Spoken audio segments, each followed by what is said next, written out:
This is Nightline.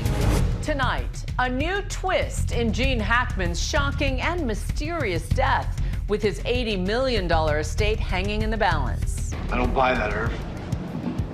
The stuff is in that car. The star of classics like The French Connection, found on the floor of his own home last month, along with his wife. Okay. Are they moving at all? Now, new evidence changing the timeline of Betsy Hackman's death. How the new timeline may determine who inherits the acting giant's fortune. Plus, Ringo Starr goes country. Part of the Fab Four who took the world by storm, driving the beat behind Beatles classics like I Want to Hold Your Hand on The Ed Sullivan Show.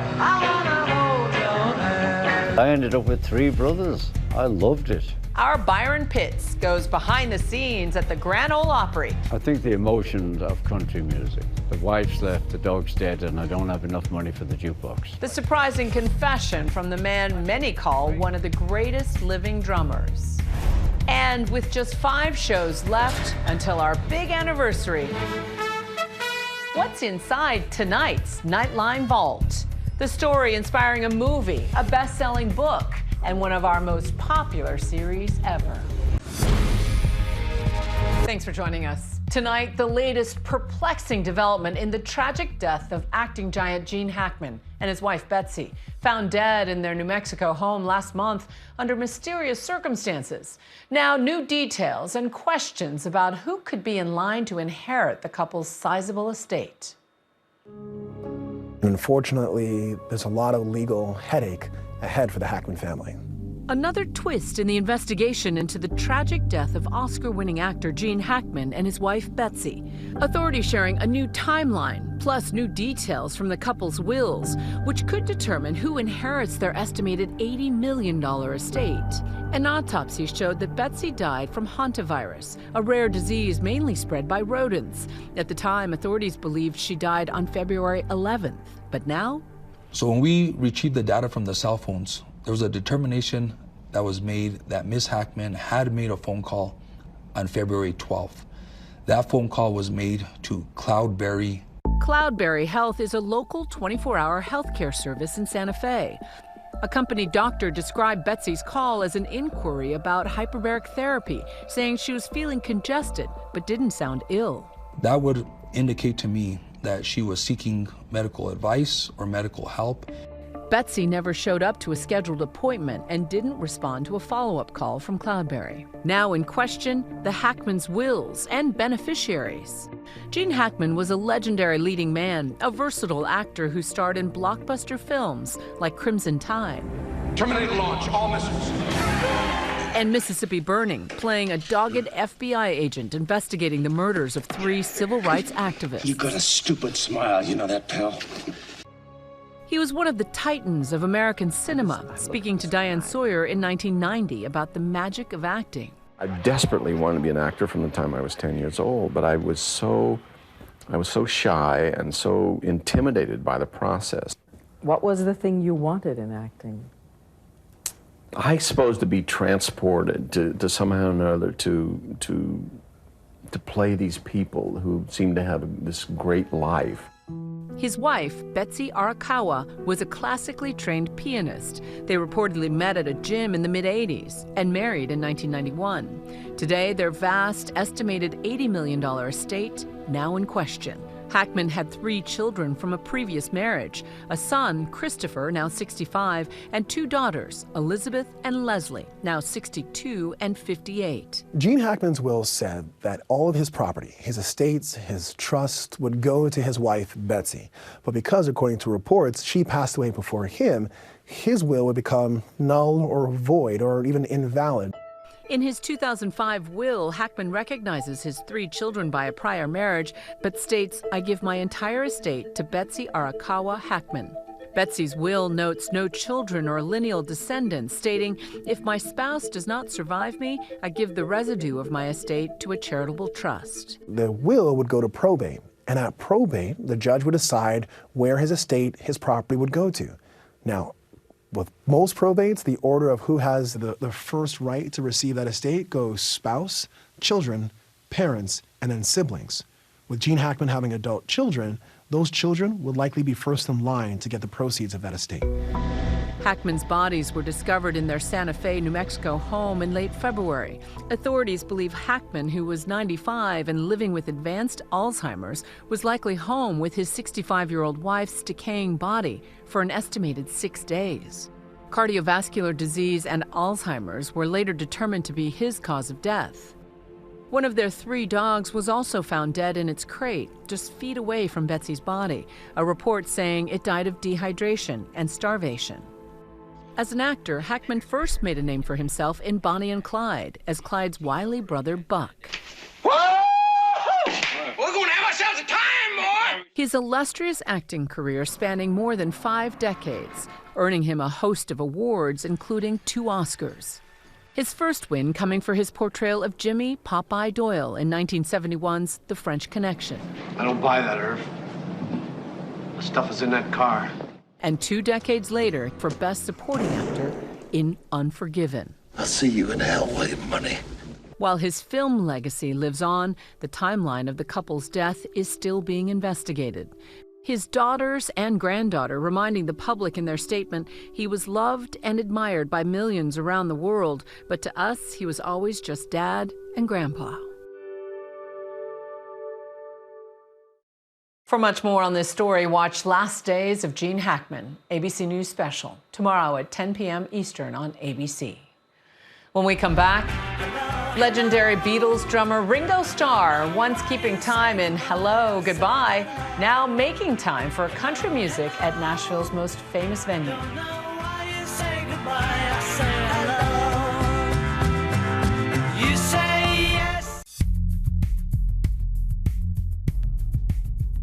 Welcome back. You know, Ringo Starr was part of the British invasion and became rock and roll royalty.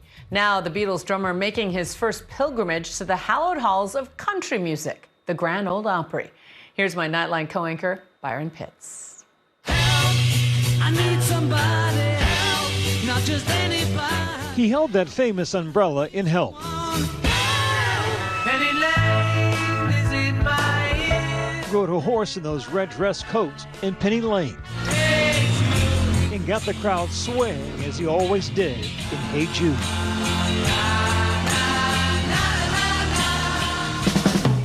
The boys from Liverpool, you know their names. It's John, Paul, George, and Ringo. You called them your brothers. My brothers and my friends, yeah. I'm an only child. I ended up with 3 brothers. I loved it. Why was it so magical, you think? To this day. It just worked. That band came together and it really worked, and we worked. In so many ways, the Beatles changed music history, selling more than 600 million albums worldwide, with 20 #1 hit singles, more than any other music act ever. And Sir Ringo Starr kept the beat of it all. I only wanted to play drums, and I only wanted to be a drummer in a band. I want to be in a band. No plan B. It was plan A, Yeah, drummer or nothing that's else. what it was. But he wasn't just a drummer. Ringo's voice led some of the band's recognizable hits, like Yellow Submarine. We all live in a yellow submarine. What do you remember most fondly about recording with your bandmates? The tracks, the opportunity to just play. 2 great songwriters, then turned into 3, and then near the end, 4 good writers. We realized early on that, you know, we'd go to the studio. I mean, the first album took 12 hours, and we'd end up at the end of the night, we'd make music, we'd do it. Okay, we're walking in. Check his vocals. Show the ticket at the door. Ladies and gentlemen, please welcome for the first time to the Grand Ole Opry, Ringo Starr. What would you do if I sang out a tune? Would you stand up and walk out on me? Now 84 years old, more than 6 decades since the Beatles took the world by storm, that Men of the Skins is still rocking crowds. A resurgence of sorts, not just with Beatlemania, but with a deeply held passion, American country music. And today he's playing a special one-night-only show at the most famous country music venue on the planet. Nashville's beloved Grand Ole Opry. Keep your eyes. In collaboration with country music legend T-Bone Burnett, Ringo is back with his 21st studio album, Look Up. Look up. A love letter to country music. All we gotta do is act naturally. Ringo realizing his lifelong dream of playing music his way in front of this crowd. What was it about country music that spoke to the heart of a kid from Liverpool? I think the emotions of country music. I mean, I like to put it really simply that the wife's left, the dog's dead, and I don't have enough money for the jukebox. They're very emotional songs, so many of them. Was it cool to love American country music in 1950s England? Oh, yeah. And where I come from, I'm blessed because it's Liverpool is a port. In my neighborhood, every third house, one of the sons was in the Merchant Navy. And they were going around the world, and they go into America, they would bring records in. Ringo Starr was born Richard Starkey in 1940 in Liverpool. Yeah. His life and legacy venerated with an exhibit here at the Musicians Hall of Fame. What do you think as you walk through spaces like this and see? I think it's great because there's a museum of music and musicians. His love for music came at a young age. Between 1955 and 1960, Ringo jumped from band to band, playing local Liverpudlian venues. But his life would change in the summer of 1962 when a young John Lennon invites him to join a little band called the Beatles. Everyone knows what happened next. The British invasion took the U.S. by storm, led by those four young men with mop tops. Marvelous. The Beatles would go on to become one of the most influential music groups of all time. Before their stunning breakup in 1970, the band would famously go their separate ways and build their own iconic music careers. But any hopes of a reunion were lost in 1980 when John Lennon was murdered in New York City. Late this evening, one of the world's great entertainers and musicians, John Lennon of the Beatles, was shot outside his New York home. George Harrison died of cancer in 2001. News has just come in that former Beatle George Harrison has died in Los Angeles. Ringo and Paul, the remaining Beatles, would go on to have their own multi-decade solo careers. Ringo releasing hit singles like 1971's It Don't Come Easy, 1973's Photograph, I can't get used to living here while my heart is broken. and leaning into his love for country over the years by playing old Beatle hits like What Goes On. What goes on in your heart? And over the years, occasionally delighting fans by reuniting with his musical kin, Sir Paul McCartney. The one and only Mr. Ringo Starr. Sergeant Pepper's Lonely Hearts Club Band. We hope you have enjoyed the show. You reunited with Paul McCartney at the O2 in London last year. What was that like for you? Great. It's the fourth time I've joined. I love the man and I love playing, and he is just the most incredible bass player known to man. He's the most melodic. He's a musician, you know.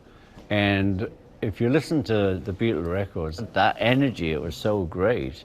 And, you know, we always thank him because John and I got a bit lazy. We'd like to sit in the garden and look at the flowers. The phone rang and it's Paul. And it would be Paul say, hey lads, you want to go in the studio?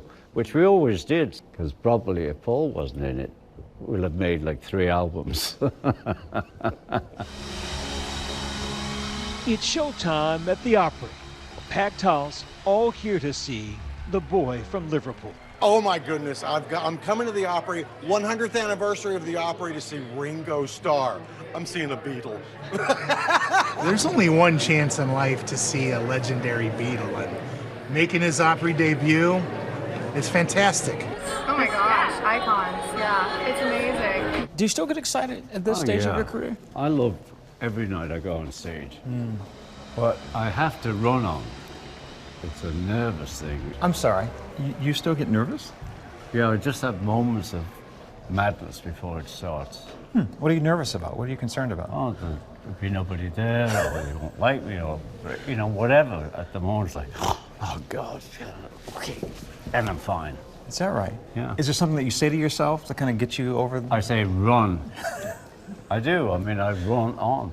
There are few people who will ever understand the level of fame and success Ringo Starr has achieved.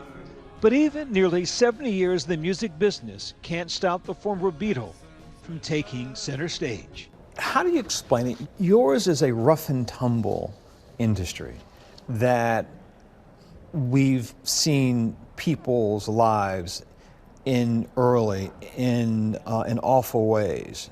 And it's a cruel business. But you've managed to be successful, relevant, beloved for generations. How do you explain that? I'm a good guy. The weight of most of what you said comes from the Beatles. But what still shows is that Paul's still touring, I'm still touring. We just wanted to play. The more we could play, the better. What is the one thing you know for sure, for which you have no doubt? That I can play. I'm a drummer. That's the one thing I know for sure. What will you want people to remember about you? I think it's all down to the music. Millions of people know about the music and hundreds know about me. I mean, it still surprises me that the beat goes on. Thank you. All right. Our thanks to Byron. When we come back, it's the countdown to our big 45th anniversary. We break open the Nightline vault with the man who captivated our own Ted Koppel and millions of others and became the inspiration for Tuesdays with Morrie.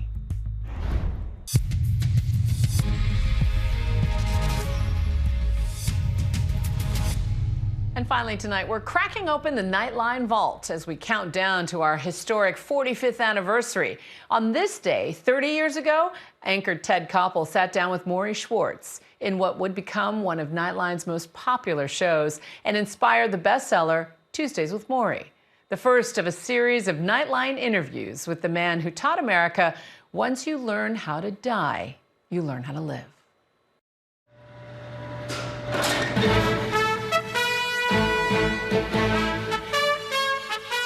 Just who is Morrie Schwartz? I think I'm less humble now than I was before. Really? Believe it or not. And why, by the end of the night, are so many of you going to care about him? Because I think I have some things to offer the world. Tonight, Morrie, lessons on living. Morrie, you and I are doing something that doesn't seem to be much in favor in this country. We're not only talking about death, we're laughing. That's right. Right? We're making jokes about it. Being a little bit irreverent about it. Absolutely. You clearly feel that we should talk about it more. More and more and more. For me, it's one of the most important things. Timeless and priceless life lessons. That's Nightline. You can watch all of our full episodes on Hulu. We'll see you right back here, same time tomorrow. Thanks for staying up with us. Good night, America.